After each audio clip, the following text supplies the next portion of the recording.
Assalamualaikum warahmatullahi wabarakatuh.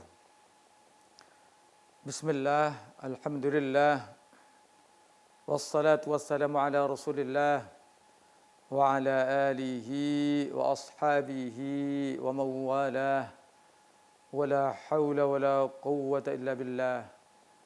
Amma ba'du.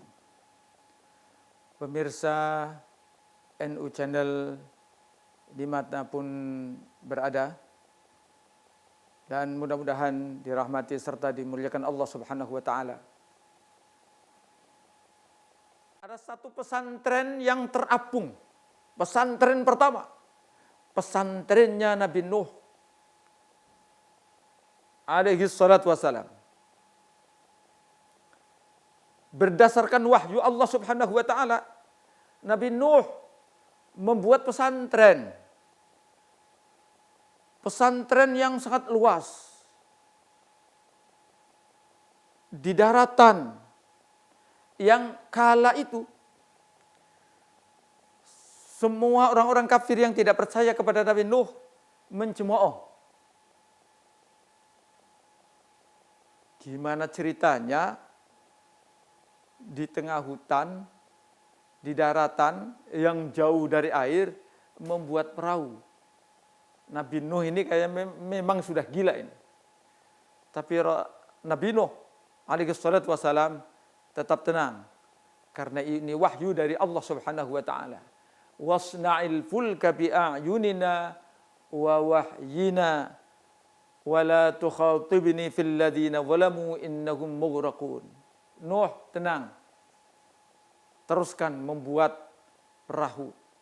Allah menyatakan bahwa perahu ini akan mengapung sesuai dengan wahyu dari Allah Subhanahu wa taala dan akan didaratkan oleh Allah Subhanahu wa taala pun sesuai dengan wahyu dari Allah Subhanahu wa taala. Nabi Nuh mengajarkan, Nabi Nuh berdakwah, Nabi Nuh mengabarkan ilmu Allah Subhanahu wa taala, mengajak untuk beriman kepada Allah Subhanahu wa taala selama 950 tahun. Pun tidak banyak yang ikut. Karenanya Allah Subhanahu wa taala memerintahkan kepada Nabi Nuh untuk membuat pesantren terapung yang pertama kali yang bernama Safinah atau yang bernama Al-Fulk, yaitu bahtera yang sangat luas dan besar. Siapa santrinya? Pertama, orang-orang yang beriman kepada Allah Subhanahu wa taala dan tentu kepada Nabiullah Nuh alaihi salatu wassalam. Dan yang kedua, makhluk-makhluk Allah yang lain yang diperlukan oleh orang-orang yang beriman selama berada di pesantren terapung terbesar itu. Allah menyatakan di dalam Al-Qur'an,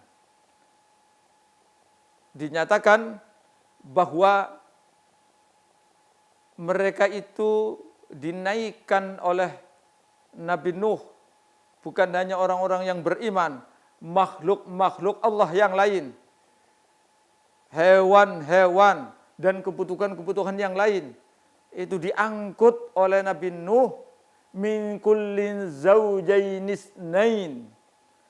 Kalau kebo minimal 2 pasang, sapi minimal 2 pasang, gajah minimal 2 pasang, untuk menjadi kebutuhan orang-orang yang ikut bersama Nabiullah Nuh alaihi salam. Nabiullah Nuh alaihi salam tidak akan putus asa selama berdakwah bertahun-tahun. Akan tetapi ketika waktunya, Allah Subhanahu wa taala memberikan pertolongan. Dengan cara apa? Dengan cara Nabiullah disuruh membuat perahu yang sangat besar, dan orang-orang yang beriman kepada Allah diangkut seluruhnya, makhluk-makhluk Allah yang diperlukan diangkut seluruhnya. Lalu kemudian di tengah perjalanan, singkat cerita, di banjir bah yang sangat besar itu, Nabiullah Nuh diberikan wahyu untuk berdoa kepada Allah Subhanahu wa taala. Wa qur rabbi anzilni munzalam mubarakan wa anta khairul munzilin. Doa Nabi Nuh diijabah oleh Allah Subhanahu wa taala, dan Nabiullah Nuh menemukan gunung, daratan yang pertama kali muncul di satu gunung yang bernama Gunung Judi. Dan disitulah Allah Subhanahu wa taala menyatakan di dalam Al-Quran, wahai Nuh, ihbit bisalamin minna wa barakatin alaika wa ala umamim mimman ma'ak. Pertama ingin saya sampaikan, Allah menyatakan, wahai Nuh, daratan sudah terlihat, silahkan turun, ihbit bisalamin minna, turunlah dengan salam sejahtera dariku, kata Allah. Wa barakatin alaika, dan keberkahan yang aku berikan atas engkau, wahai Nabi Nuh. Yang pertama, khusus untuk Nabi Nuh, seluruh kebaikan diberikan kepada Nabi Nuh, keberkahan kepada Nabi Nuh, diberikan keselamatan, seluruh penumpangnya selamat dan menemukan daratan. Dan daratan inilah daratan yang sudah diijabah oleh Allah Subhanahu wa taala atas dasar doa Nabi Nuh. Rabbi anzilni munzalan mubarakan. Dan Allah menurunkan keberkahan kepada Nabi Nuh sambil turun, sambil diberikan bekal bernama keberkahan-keberkahan yang banyak. Ingat, kata-katanya jamak. Barokah, barokatun, barokatani, barokatun. Keberkahan yang melimpah, keberkahan yang banyak. Kalau diartikan kebarokah itu adalah ziyadatul khair, maka berarti tambahnya nikmat yang banyak, tambahnya kebahagiaan yang banyak, tambah kebaikan secara keseluruhan. Yang kedua, wa ala umamin mimman ma'ak. Kalau ayat ini lebih panjang, dipanjangkan, ihbit bisalamin minna wa barakatin alaika wa barakatin ala umamin mimman ma'ak. Juga wahai Nabi Nuh, silahkan Anda turun dengan keberkahan yang telah aku modali di tempat yang diberkahi. Dan silakan suruh umatmu turun. Seisi makhluk-makhluk yang ikut itu suruh turun. Dengan keberkahan yang juga aku modali. Wa barakatin alaika wa barakatin ala umamin mimman ma'ak. Dan juga keberkahan yang telah aku berikan kepada orang-orang yang ikut bersama perahumu. Orang-orang yang beriman. Sampai di sini saya ingin menggarisbawahi. Pertama, Allah Subhanahu wa taala memerintahkan untuk turun, dan Allah Subhanahu wa taala memberikan modal keberkahan yang berlimpah kepada Nabi Nuh.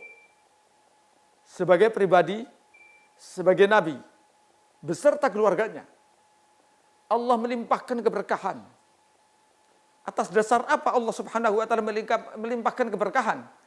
Atas dasar perjuangan Nabi Nuh menebarkan risalah Allah Subhanahu wa taala, apalagi dengan sabar hingga bentangan waktu 950 tahun. Bukan waktu yang sedikit itu. Yang kedua, Allah juga tidak lupa untuk memberikan keberkahan kepada orang-orang yang ikut bersama Nabi Nuh. Siapa mereka? Para santrinya Nabi Nuh. Yang ikut pesantren Nabi Nuh. Ikut nyantri bersama Nabi Nuh. Di mana itu? Di pesantren terapung yang sangat besar sekali. Kenapa Allah menurunkan keberkahan kepada santrinya Nabi Nuh? Saya tidak yakin. Kalau orang yang beriman ini pun tidak ikut pesantrennya Nabi Nuh kayaknya tidak masuk dalam keberkahan ini. Karena apa? Allah menyatakan wa ala umamin mimman ma'ak. Yang pertama ingin saya garis bawahi, Allah menyatakan bukan wa ala ummatin mimman ma'ak, tapi wa ala umamin mimman ma'ak. Siapa di antara mereka itu? Yang ikutkan sedikit, yang beriman juga sedikit. Allah menyatakan umam. Yang pertama, Allah berharap mudah-mudahan keturunan dari orang yang beriman itu beriman seperti mereka yang ikut bersama pesantrennya Nabi Nuh secara terapung itu. Yang kedua, wa ala umamin mimman ma'ak. Yang disebut umat itu bukan hanya manusia. Andai kata ada umat yang beriman kepada Nabi Nuh, kok tidak ikut bersama Nabi Nuh?